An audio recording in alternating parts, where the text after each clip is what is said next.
10명 이내의 소수의 팀원들로 제로에서 시작해서 3년 반 만에 누적 매출 100억을 찍었습니다. 또 어떻게 이렇게 적은 인원으로 이만한 성과를 낼 수 있느냐? 비결은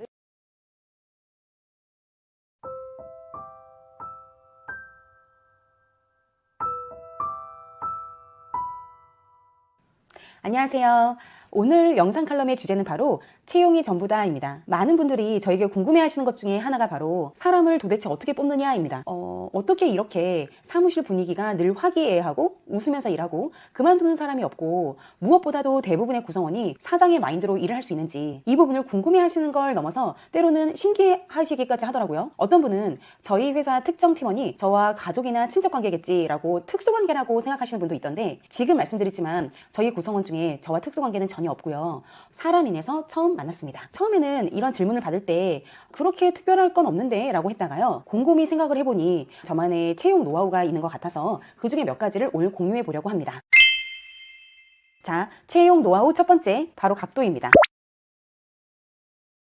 각도? 각도기? 이게 무슨 뜻이지? 이게 무슨 뜻이냐면요. 지원자가 면접을 와서 앉아있는 이 상체의 각도를 말합니다. 앉아있는 상체의 각도가 이렇게가 아니라 이렇게 앉아있는 각도의 사람을 뽑습니다. 여러분, 일을 잘한다는 건 무슨 의미일까요? 디자이너면 디자인, MD면 MD, 회계면 회계, 이렇게 각 포지션에 맞는 프로다운 업무 능력은 당연히 필요합니다. 예를 들어서 일러스트가 가능한 디자이너를 채용하는데 제출한 포트폴리오의 그림이 대학생 과제 내는 수준이다 라고 하면 채용해서는 안 되겠죠. 그러나 이렇게 실무 능력뿐 아니라 중요한 것들이 더 있습니다. 예를 들면 동료와 협업하기 위한 커뮤니케이션의 능력, 그리고 일을 오랫동안 지속할 때 스스로 정서 관리를 잘할 수 있는지, 이런 것들도 참 중요합니다. 저는 지난 10수년간 사업을 해오면서 일을 정말 잘하지만 정서 관리가 스스로 안 돼서 자폭해버리는 경우도 몇몇 봐왔습니다.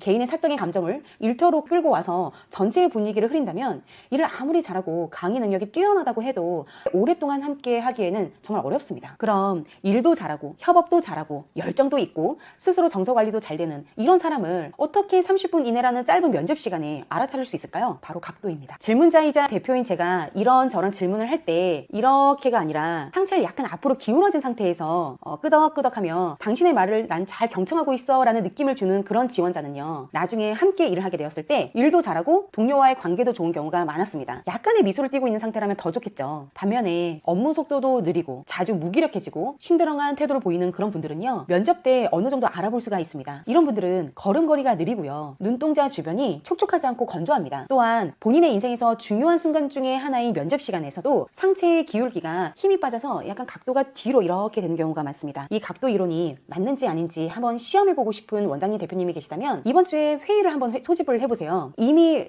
함께 일을 하고 있는 구성원들이 그 회의 시간에 각자 어떠한 각도로 앉아있는지를 관찰해 보신다면 아마 제 말이 맞아서 깜짝 놀라실 수도 있어요.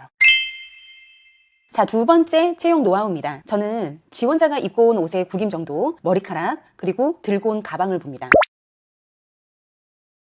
이건 좀 예민할 수도 있는 주제고요. 작은 회사에서 뭐 그런 것까지 확인하냐라고 생각할 수 있겠지만 그래도 무시할 수 있는 부분이 아니기 때문에 한번 공유해 볼게요. 저희 회사도 지금 조직 개편을 앞두고 회계팀, MD, 디자이너 이렇게 채용 중에 있는데요. 그 중에 회계팀 직원은 확정이 돼서 지난주부터 출근해서 열심히 교육을 받고 있습니다. 사실 이분은 나머지 지원자 6명에 비해서 해당 경력이 가장 짧았습니다. 그럼에도 불구하고 제가 이분을 선택한 이유는요, 나머지 6분이 비주얼적으로 좀 걱정스러운 부분이 있었어요. 어떤 분은 소매의 단추가 다 떨어져 있었고 어떤 분은 입고 온 옷이 굉장히 심하게 구겨져 있더라고요. 어떤 분은 머리카락이 빗질이 전혀 되지 않고 눈화장이 다 번져 있었어요. 창의력이 필요한 그런 포지션이라면 잘 모르겠지만 돈을 관리하는, 입출금을 관리하는 격리 회계팀의 직원이라면 구겨진 블라우스를 입은 분을 제가 채용하기는 좀 어렵더라고요. 저는 하나를 보면 열을 할 수 있다 라는 말을 좀 많이 믿습니다. 단추가 떨어진 소매, 심하게 구겨진 옷, 빗질이 전혀 되지 않아 엉켜있는 머리카락을 하고 면접을 온 분이라면요, 입출금에 있어서도 숫자 실수를 할 수 있는 확률이 매우 높다고 생각합니다. 그럼 가방을 본다는 건 또 무슨 말이냐? 제가 막 오신 분의 가방을 막 열어서 본다 이런 거는 전혀 아니고요. 제가 면접자가 이렇게 앉아 계신 자리에 뒤늦게 음료를 제가 들고 뒤따라 들어올 때가 있거든요. 그때 살짝 열린 그분의 핸드백이나 가방이 좀 보일 때가 있어요. 그런데 가끔 그 속이 쓰레기랑 화장품이 막 뒤엉켜 있는 그런 분들도 있거든요. 일처 처리에 있어서도 꼼꼼하거나 야무진 분일 확률이 매우 적습니다. 물론 강력한 퍼포먼스를 내야 하는 프리랜서 강사를 뽑는 원장님이라면 이런 부분 좀 더 여유롭게 유연하게 봐주셔야 하겠지만요. 강사를 하더라도 강의뿐 아니라 학생 관리도 해야 되고 출석 체크, 학부모 관리, 또 때때마다 정확하게 교재도 나와야 하잖아요. 강의 능력뿐 아니라 꼼꼼한 관리 능력도 필요하기 때문에 처리를 야무지게 하는지 이런 부분을 비주얼적으로도 어느 정도 힌트를 얻는 것 필요할 것 같습니다. 채용 노하우 세 번째입니다. 저는 기본 질문 두 가지를 꼭 하는 편인데요. 첫 번째는 기존 회사를 퇴사한 사유, 두 번째는 현재 살고 있는 집의 위치와 교통편, 이 두 가지를 확인합니다.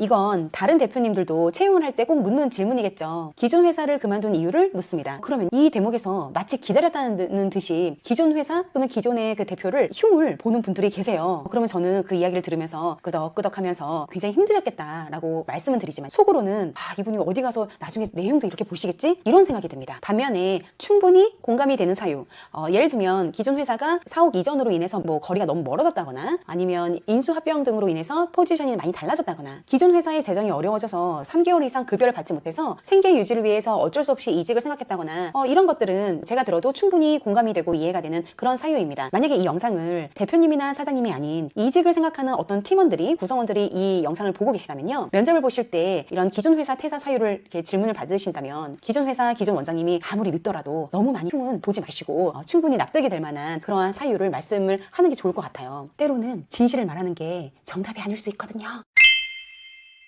다음으로는 지원자가 살고 있는 집의 위치 그리고 교통편을 확인합니다. 사람이 하루에 쓸 수 있는 이 뇌의 용량은 한정이 돼 있어요. 그런데 출퇴근 시간이 1시간 반이다, 2시간이다 이렇게 길어져 버리면요. 그 사람은 그 아침 출근 시간에요. 본인이 하루에 쓸 수 있는 뇌 용량의 50%를 다 쓰고 옵니다. 그래서 이제 일을 하기 위해서 책상에 딱 앉잖아요. 이미 배터리가 50% 이내에서 시작을 하는 거예요. 오후 2, 3시가 되면요. 더 이상 쓸 수 있는 뇌 용량이 없어요. 저희 학원에도 편도가 무려 2시간 거리에서 출퇴근하시는 선생님이 계셨거든요. 그분이 한 1년, 2년 정도 그 수업을 하셨을 때 저희 법인이 바로 근처에 있는 오피스텔을 이제 지원을 해드렸습니다. 출퇴근 시간이 2시간에서 5분으로 줄었어요. 그런데 바로 어떤 변화가 생겼냐면 수강생이 많이 늘었습니다.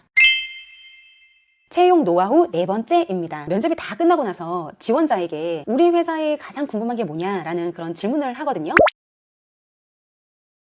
그런데 이 마지막 좀 중요한 질문에서 너무나 디테일한 어떤 행정적, 복지적인 어떤 사항을 묻는 경우가 있어요. 뭐 예를 들면은 연월차가 정확하게 몇 개부터 시작을 하는지, 주휴수당이 어떠한 기준으로 어떻게 지급이 되는지 뭐 이런 부분들을 중요한 질문으로 하시는 분들이 계신데 물론 일하는 사람 입장에서는 이런 부분들이 너무나 중요하다는 걸 잘 알고 있습니다. 그러나 그 부분은 채용 공지에도 이미 자세히 나와 있고 회사의 어떤 비전이나 본인이 기여할 수 있는 업무 이러한 좀 본질적인 부분을 질문을 몇 개 한 다음에 곁들인 질문으로 했으면 어떨까라는 아쉬움이 있습니다. 왜냐하면 우선 일을 시작하기도 전에 본인이 언제 쉴 수 있는지 워라밸은 정확하게 지켜지는지 이런 부분들이 훨씬 더 중요하다라고 생각하는 것 같은 그런 지원자는요. 사장 입장에서는 솔직히 매력도가 좀 떨어집니다. 일을 할 때 왠지 선을 그을 것 같다는 그런 생각이 들거든요. 반면에 어떤 본인의 업무, 뭐 동료, 어떤 우리 회사가 나아갈 뭐 비전, 올해 해야 될 일에 대해서 질문을 하는 그런 지원자는요. 이 사람은 정말 일을 하는 사람이구나 라는 생각이 듭니다.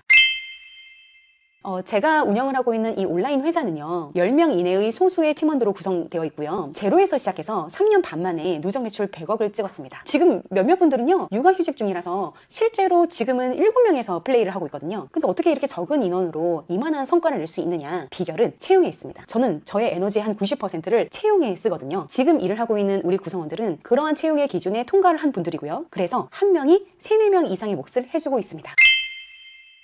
채용 노하우 보너스입니다. 제가 면접 결과를 뒤집을 만큼 큰 점수를 부여하는 그런 지원자가 있는데요. 그건 바로 면접이 끝나고 자신이 마신 음료를 정리하고 가는 그런 지원자입니다. 가끔 정말 이런 분들이 있어요. 면접이 다 끝나고 나서 본인이 마신 음료수를 나가는 길에 쓰레기통에 버린다거나 꼭 그렇게는 아니더라도 본인이 마신 그 음료나 컵을 들고 뭐 저희를 쳐다보면서 이건 그럼 어떻게 할까요? 라는 그런 느낌으로 쳐다보는 분이 계세요. 그러면 저는 속으로 찾았다 라고 하죠. 왜냐하면 이건 정말 쉽지 않은 행동이거든요. 정리정돈하는 습관이 몸에 배어 있을 거고 배려와 사회성이 있는 분일 거고요. 또 어떤 의미에서는 자신감이 있는 분일 확률이 높아요. 이게 낯선 환경, 즉 남의 사무실에 가서 이렇게 나가는 길에 본인이 마신 음료나 쓰레기를 이렇게 버리고 간다는 것은 소심한 사람이라면 되게 하기 쉽지 않은 그런 행동입니다. 사소한 것에 너무 큰 의미를 부여하는 거 아니냐라고 생각하시는 분도 계실 텐데요. 그래도 십몇 년 동안 쌓인 수민 데이터니까 참고하시면 도움이 될 겁니다. 지금까지 저의 채용 노하우에 대해서 공유해봤는데요. 빠르게 요약을 해볼게요. 첫 번째, 각도를 본다. 두 번째, 기존 회사를 그만둔 이유와 출퇴근 시간을 확인한다. 세 번째, 우리 회사의 마지막으로 꼭 궁금한 거, 질문하고 싶은 부분을 확인한다. 이 질문에서 푹 빠져서 몰입해서 일을 할 수 있는 사람인지 아니면 적당히 월급을 받으면서 선을 그으면서 일할 사람인지 가늠할 수 있다. 마지막 보너스 네 번째는요. 면접이 끝나고 자신의 자리를 정돈을 한다거나 나가는 길에 본인이 마신 음료를 정리해서 나가는 분이라면 그런 분은 아주 큰 점수를 부여한다 입니다. 여러분, 주의사항이 있는데요. 위에서 말한 이 네 가지가 채용의 전부라고 생각하시면 안 됩니다. 강사라면 강의를 정말 잘해야 하니까 시강을 꼭 보셔야 되고요. 디자이너라면 디자인 기깔나게 잘해야죠. 포트폴리오 꼭 확인하셔야 됩니다. MD라면 쿠팡을 비롯한 다른 플랫폼의 MD들과 전화 커뮤니케이션 정말 잘해야 합니다. 이렇게 기본적인 실무 능력은 바탕이 된 후에 추가적으로 체크하면 좋을 네 가지에 대해 공유한 거니까요. 그 부분 꼭 참고해 주세요. 여러분, 인트로에서는 아침이었거든요. 지금 저녁을 넘어서 밤이 되고 있어요. 세상에. 지난번 첫 영상에서 많은 분들이 정말 좋아해 주시고 시간을 내서 댓글을 달아주셔서 너무 감사하고요. 제가 사실 여러분과 공유하고 싶은 주제가 9,872개가 있거든요. 지금 2개 찍었으니까 9,870개만 더 하면 되겠죠? 여러분 혹시 영상으로 좀 제작했으면 좋겠다라는 주제나 질문이 있으면 댓글로 남겨주시고요. 제가 좀 우선적으로 반영을 해서 한번 찍어볼게요. 다음 달부터 저희 매니저님이 지금 만삭이라 또 둘째 아기를 낳으러 가기 때문에 이 편집을 누가 해주실 수 있는지 참 찾아봐야겠네요. 뭐 어떻게 누가 해주시겠죠? 그럼 여러분 세 번째 영상에서 또 뵙겠습니다. 안녕.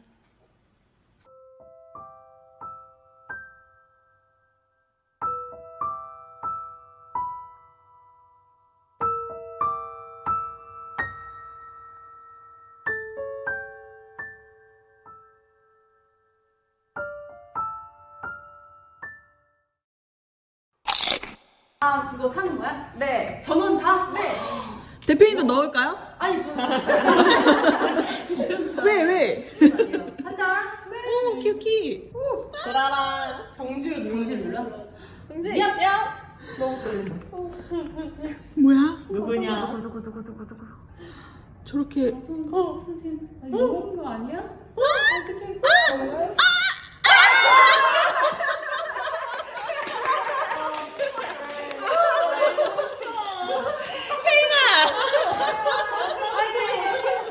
아, 제가 하겠습니다.